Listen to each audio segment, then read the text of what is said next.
when you're trying to balance multiple conflicting optimizations or things that you could do, we all struggle. Just because data is dead and it's old doesn't actually make it unvaluable. But we look at it that we want massive amounts of real-time data. But actually, as we know from lots of minerals and oil and all sorts of things that come from the earth, actually dead things make actually a huge amount of value later in life. Okay, the first one is we as a business believe that the more data we've got, the more value we have. And therefore, what we're going to do is interpret GDPR as, while we're only supposed to collect the data we think we need today, we don't know what data we need tomorrow. Therefore, we don't want to be excluded. Therefore, we should collect all data on the premise that we will create value from it. But you're now so obsessed in having control of what you want and only you want and only you can control it, that you're going to stop society benefiting.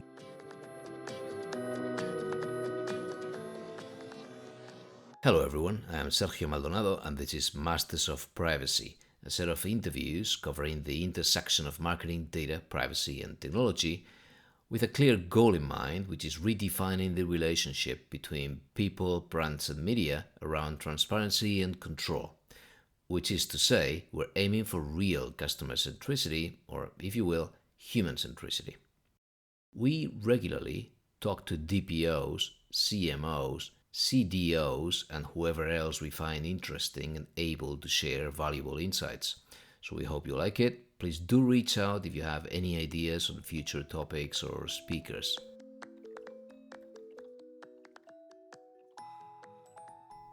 Okay, we're back. I hope you all had a great summer. We are starting a new season with Tony Fish. Tony Fish is a UK-based investor, author, and self-confessed maverick. He's been building digital businesses since 1990, with the first exit in 95, and many startups founded, co-founded, sold, and listed after that. He's a speaker and author of 4 books, including his latest, Decision Making in Uncertain Times, which we will be referring to. Tony has taught or teaches at various universities, including Henley Business School, London Business School, the London School of Economics, and Sydney Business School. Now, aiming to properly pave the way for future interviews in this season that we're now kicking off, we're going to talk about a philosophy of data and how that affects our perception of privacy or privacy risks. How can we say that we worry about privacy if we're not even certain about the possibilities or risks of data collection and data use, or about the underlying values that we're trying to protect with an ethical framework of sorts? This may remind you of the pretty hot debate in the US in the past few months, with Maria Angel and Ryan Callow challenging Daniel Solovy's taxonomy of privacy threats, which many people in the US use as a framework to build their privacy program. And I think it's a debate worth having. We'll try to understand what Tony calls the pig paradox as well, besides a few other things that I hope will give us a broader perspective.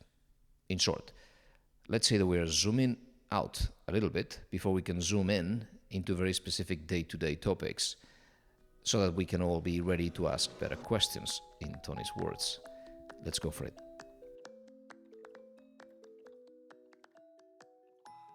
Tony, thanks for joining me. Hello, Sergio. Thank you very much for inviting me. It's a pleasure. So, there's this idea that you've been calling the philosophy of data that seems to be missing very often, where we are trying to define a strategy, if I get it right, and we haven't even confronted the trade-offs, meaning that I may be very worried about data being collected about people or myself, and at the same time, maybe I'm really skeptical about the possibilities of such data in terms of predicting my behavior, for example. How can we marry those two ideas, or how do you see this challenge out there? I suppose I want to start with the simple piece of framing that virtually everybody comes to data with, which is that there's a value chain. And the first thing about the value chain of data is you have to collect the data. Once you've collected the data, i.e. from the sensors or from your interactions, whatever happens, you then store that data. Then what you do is an analysis of that data. And from the analysis, you create value.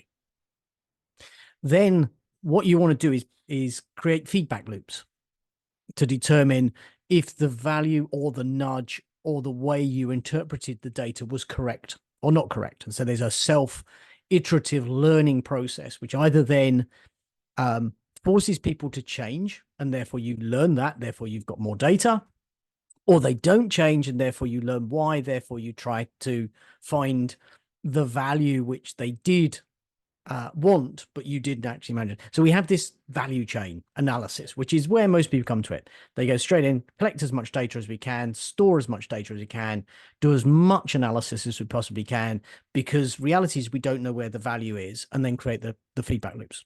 That's the simplicity of what goes on. Then we argue about identity and privacy within that construct. And you're right. I've been going back and saying there's three big philosophies which underline that value chain analysis. And philosophy is number one, is that you believe, or the company believes, or you and the company believe that we are only data, that I can collect everything on Sergio. So I can collect your medical data, I can collect your bank details, I can collect your interactions with browsing, TV, books, all of your work emails. You get it. It's all data. I collect everything. And Eric Schmidt summed this up quite well, which says Google will know better what you're going to do next than you do. And the fundamental philosophy of collecting all this data is that you're a completely predictable behavioral person. And if I've got all of that data, I can model you, and therefore I know what you're going to do next. So if you go back to the value chain, the collect, store, analysis, value makes complete sense, because we're just predictable, as some people would say, animals. And, you know, you look at bank scores and the credit scoring ratios, you look at behavioral economics, you look at nudge theory, all of that absolutely aligns. So does effectively Google, Facebook, any of the other big social pieces out there, even Apple, that basically the more data we've got, the more analysis we can do, the more value we can create. So that's philosophy number one. But then the philosophy number two comes along and says, Sergio, you're way more than data. I can never model enough, because I don't know what you're about to eat or drink. And even if I do, I don't know how that will combine with your enzymes that are running your body. Actually, I don't know how your behavior is actually affecting your feelings, which are affecting the chemistry inside your body, which means that you're actually thinking slightly differently because you're actually got adrenaline running through the body at the moment. Okay, I could put a sensor on, but that would be so delayed that I wouldn't know instantaneously. So you're more than data. In fact, you're completely unpredictable. While there's some things you might be predictable at, i.e. which toothpaste you're going to buy, or which shower soap, or the things which actually having a heuristic or routine makes sense, but a lot of the rest of the stuff actually no. You know, you walk into a bar, and while you may always have drunk a glass of fizzy water, today, you know, you want a beer. But do you want an Italian beer, a Spanish beer, this beer, or do you want a Pinot Noir? Do you want this? Do you want the options are all there. And which one you pick may or may be influenced by who you're with or the bar person serving you, but suddenly you're more than data. So philosophy number one, you are only data, and we can model you to death. Model number two is, don't matter how much data you got, actually, you never know what we're going to do.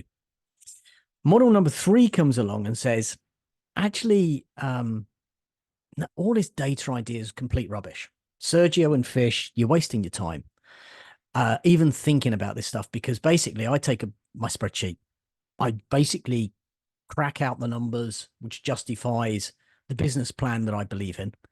I then manipulate the numbers to get the budget I want, and then I go and deliver it, and I'll make it all happen.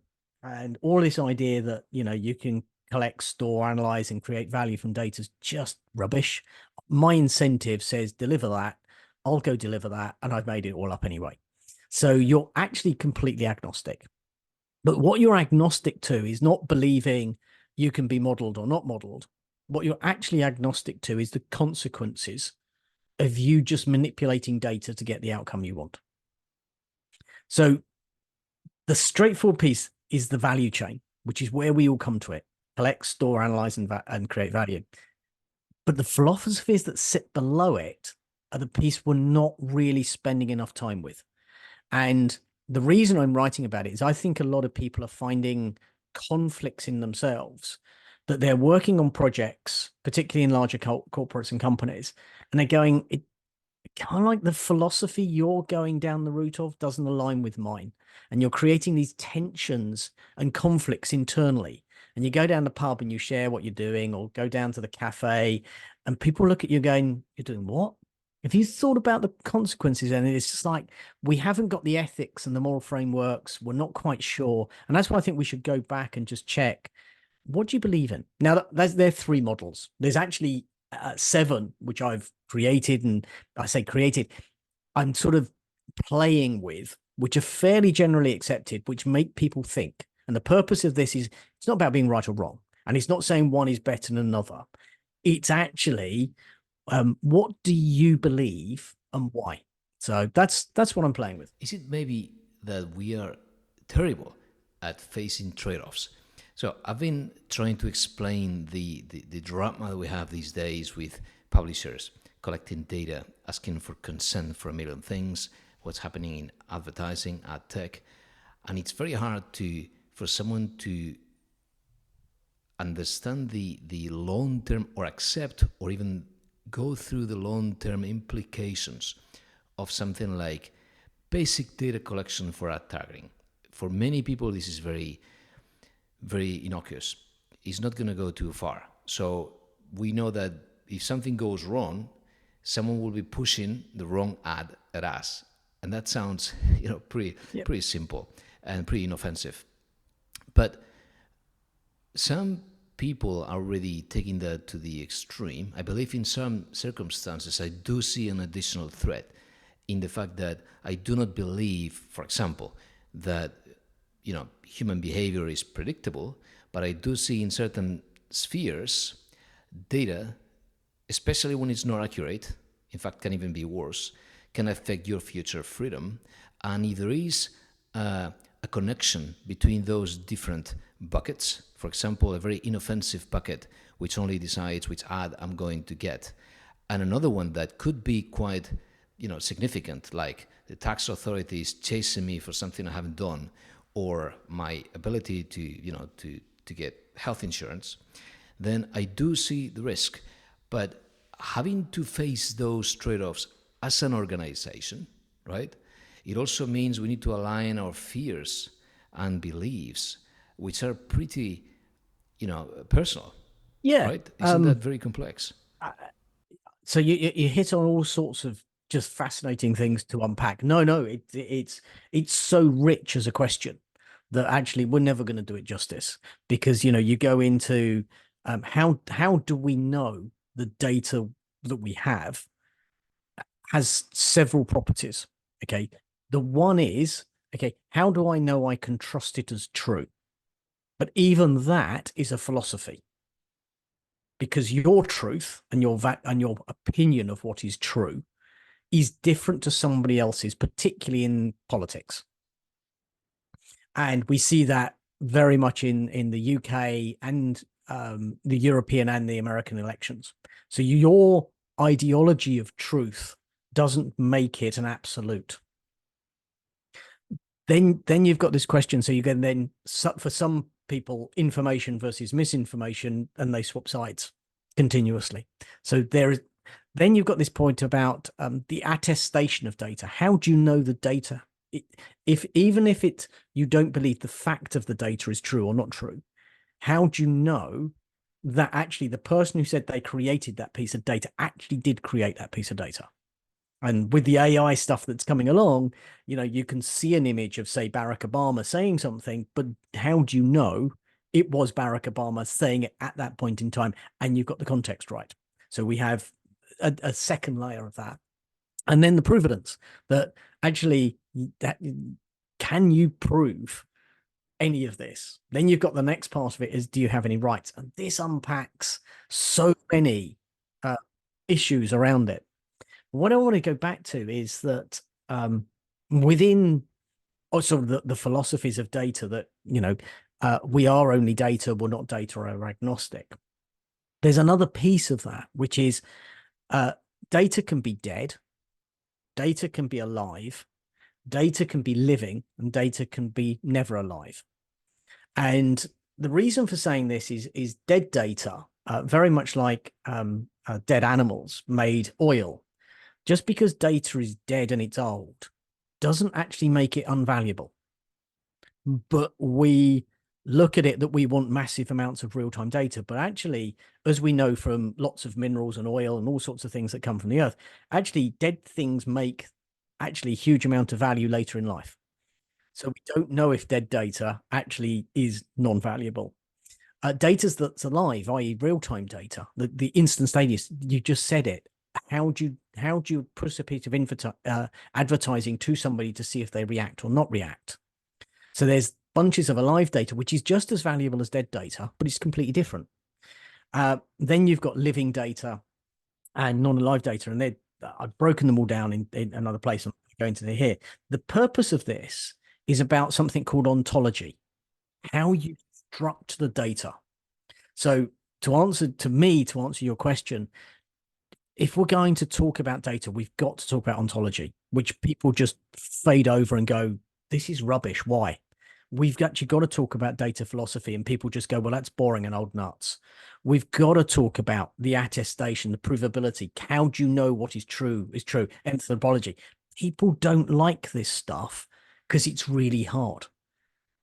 And because it's hard, a few of us are left to think about it, but all of us live with the consequences. We tend to simplify things because it's easy and it's comfortable. So a way to simplify is data is a sort of God. The more data we get, the better we become. And let's just follow the trend. Let's collect everything we can. The other one is equally simplistic. Data is evil. We're being profiled to death. That's a threat no matter what. And it's not compatible. I like this. I really like this dilemma, where if you really believe data is rubbish and it cannot go anywhere, why are you so afraid? So I like to face people with this challenge. So we're forced to think. I really like that. And so you in your book you've covered the ontology, and I think people just need to read it and and go through that, because there's something else you've written about, which is this idea I want to ask you about, which is the peak paradox. And how would you describe this, the 4 axis, and again, trade-offs, and sort of a middle perfect balance that never happens, that is unattainable, I understand. How would you describe that, the peak paradox? Yeah, so the book is called Decision Making in Uncertain Times. The reason I wrote the book was not because I like writing books. I wrote it for myself so I could articulate the 10 frameworks which I use when I go into board meetings to help me make better decisions. And the book is not about do this and you'll make a better decision. The book actually is, here's a framework. How you apply that framework at this moment in time should allow you to ask a question you didn't know you had to ask. So it's not giving you the questions you didn't know you had to ask. It's giving you a framework so you can work it out. So it's not an easy book because it's not giving you answers. It's giving you more questions. And a lot of people don't want that. And I agree. People boil it down to, if you ask these 6 questions that you'll understand, it's like, no, you've got to have 10 frameworks. Those 10 frameworks, only one of them apply this time, but am I applying the right one? And, people do it to a toolkit that, the handyman turns up at your front door and it turns up with a spanner and a pliers and a hacksaw and a multi-tool and a circular saw and a bunch of tools. And they have to pick from their tool bag the right tool to do the job. And that's what leadership is so often about, is which tool do I need right now to help me? So one of the toolkits in there is this thing called peak paradox framework. And the idea is that you can optimize and all people optimize for one of four things. And it's not they are the only four things, they're generic. And the idea of this is to make you think. So one of the things you can optimize is for yourself. It is the narcissistic extreme. Okay, the only person you make every decision about is only that you get something better and out of it. The second one is that the company or the organization gets something out of it. The third one is that all society benefits by you doing it. And the third one is survival, that you get to survive. You get food, water, and able to reproduce, because without those, there's no continuation. And we're all caught in the paradoxes those four optimizations create. And it's not that people wander around only optimizing for themselves. They actually are, everybody is on all of them. And as you said, so if the middle of all those four optimizations is this thing called peak paradox, and the problem is exactly what you described, which is at peak paradox, everything is complex. However, at the extremes, so if you go to, you're only going to optimize for yourself, actually everything becomes really simple. You know exactly what the purpose is. You know why you're going to do it. You can just make very simple decisions because you know why. And that's why purpose matters. At peak paradox, when you're trying to balance multiple conflicting optimizations or things that you could do, we all struggle. And the framework allows you to go through different bits of thinking, to ask questions about, where am I optimizing for? Where is my incentives optimizing me for? Where is my company optimizing me for? Where's the ecosystem optimizing me for? And what they allow you to do is, again, it's not about giving you an answer. It's to ask the question you didn't know you had to ask. Yeah. Look, something that what this made me think is that we've spent so much time trying to empower ourselves and others with, for example, personal data stores. You and I have shared some of these fora Yeah. where we discuss, personal data stores and data wallets and, sovereign identity and so on. And it seemed like for a long time, it seemed like it was the purest manifestation of using data in an efficient, sort of human-centric way. Yep.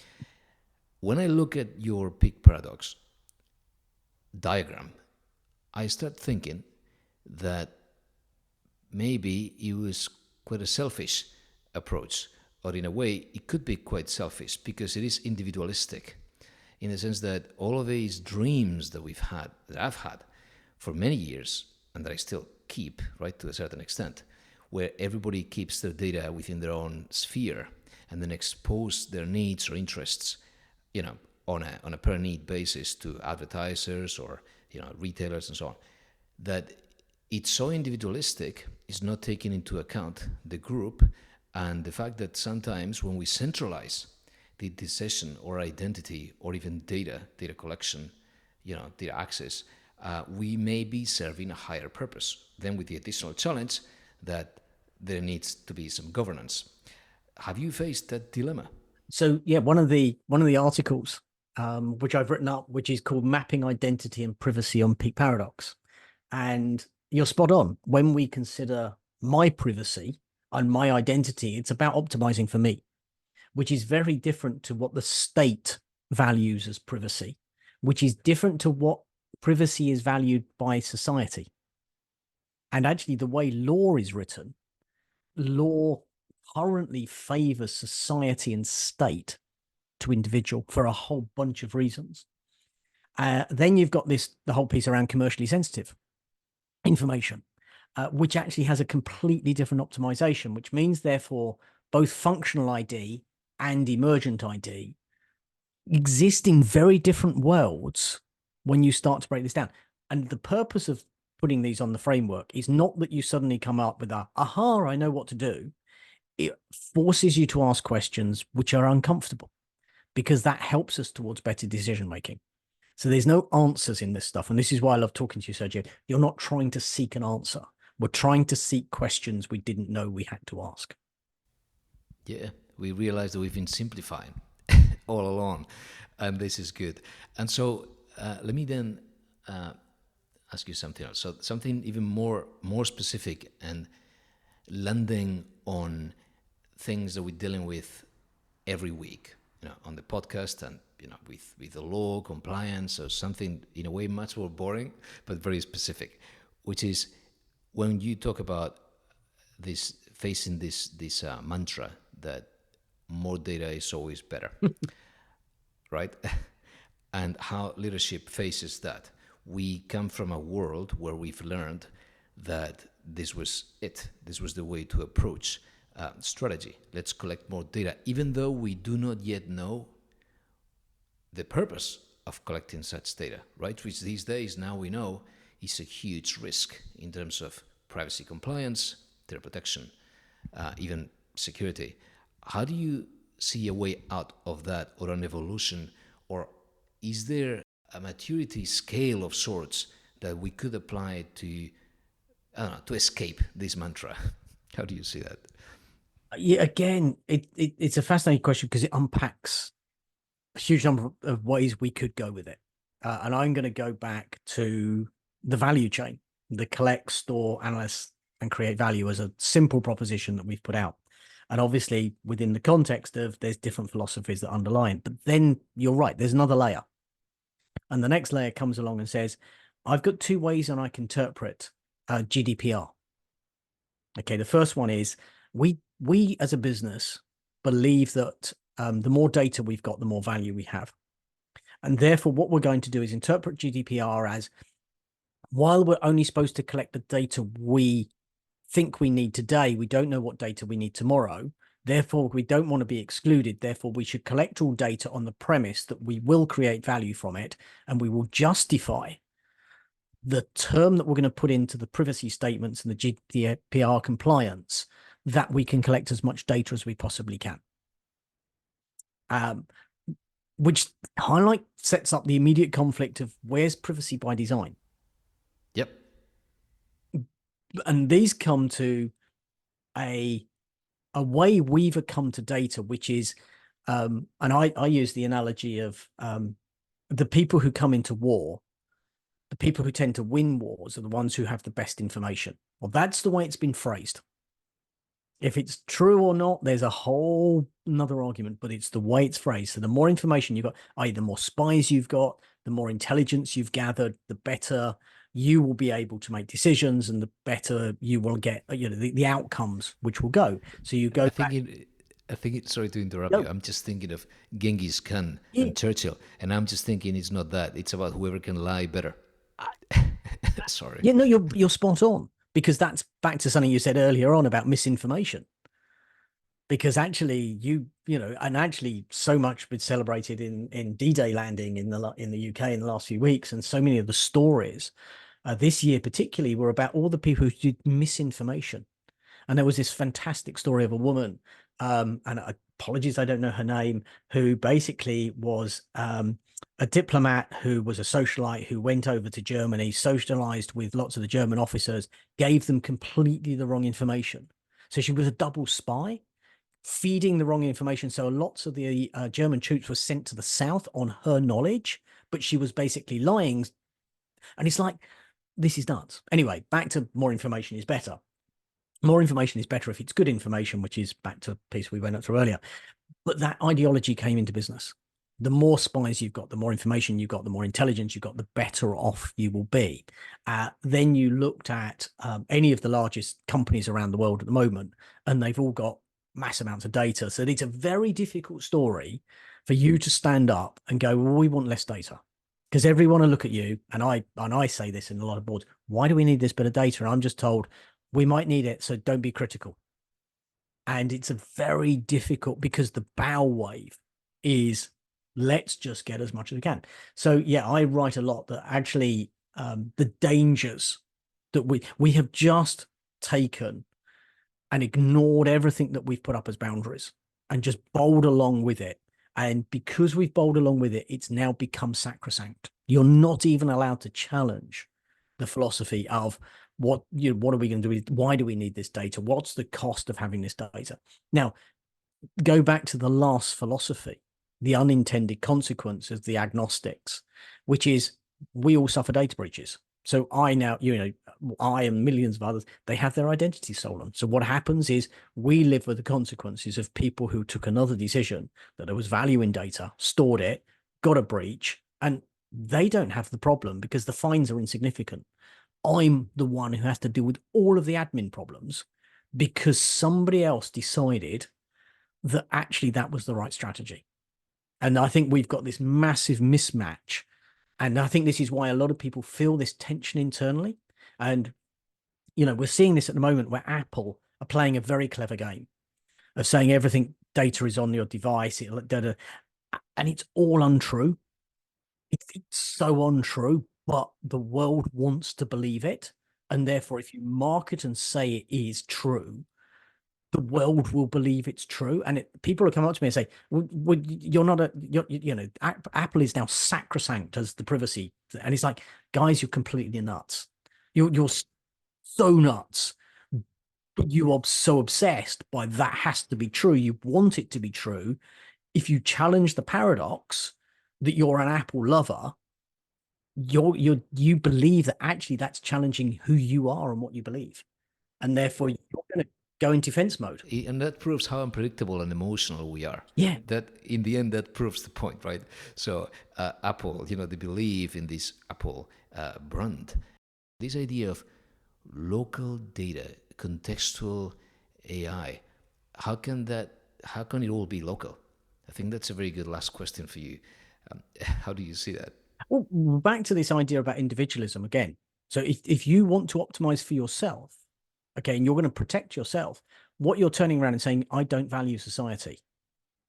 What you're saying is, I value myself over and above the societal value. So let's take information that will come from medical records. Okay, so you're saying that actually you don't want to share your medical records, that even though actually all the treatments we have today are because all the generations before us shared their medical information and have allowed for the treatments to come along. In fact, some treatments we know were not good, and we found that because of. But you're now so obsessed in having control of what you want and only you want and only you can control it, that you're going to stop society benefiting. So we don't have this debate in public because it's so nuanced, and actually people aren't prepared to be challenged. They immediately have made up their mind, and because they've made up their mind, they don't want to be curious. And why do we end up with leadership meetings, particularly, and board meetings, not asking questions we didn't know we had to ask? Because we find them deeply uncomfortable, and we're not prepared to spend the time dwelling. So why do we have a privacy issue today? Because we don't spend the time. Why do we have an identity issue today? Because we don't spend the time. Why do we have a data problem today? Because we don't spend the time. It ain't anybody else's problem. We have to find our way to be comfortable to debate it. So the reason I've done the peak paradox is actually everybody can be everywhere. There's nothing wrong with that. You should respect and value opinion, but at least we can see the difference. And it's not a gap, it's the differences, and they drive you towards different outcomes. It's not one outcome's better than another. Actually, each outcome works because that's what an economy is about. But do you feel comfortable with the compromises you're making or not? And so it's a tool to help people bring teams together. That's the purpose of doing this stuff. It's fantastic. I hope some leaders sort of again take the lead and give an example and are bold enough or brave enough, to commit to a philosophy of data and to face that challenge internally. And I think a company like that would simply do better, and then that would propagate. We'll see. We'll see. We'll see. And my thing always is the value I think of sharing this sort of stuff is that gives the challenge to individuals when they listen to it. And the challenge goes back and says, if you listen to what Sergio's done, the Masters of Privacy, this stuff, and in the process of doing that, you create a question you hadn't thought you'd, that's what you should share. That's the thing you go back and say to Sergio, hey, this is the question I thought of. This is the thing you share on LinkedIn, because that helps us all. So when you see something unique, share the question, because we'll all together celebrate it. Thank you, Tony. Thank you very much. Thanks again. Thank you.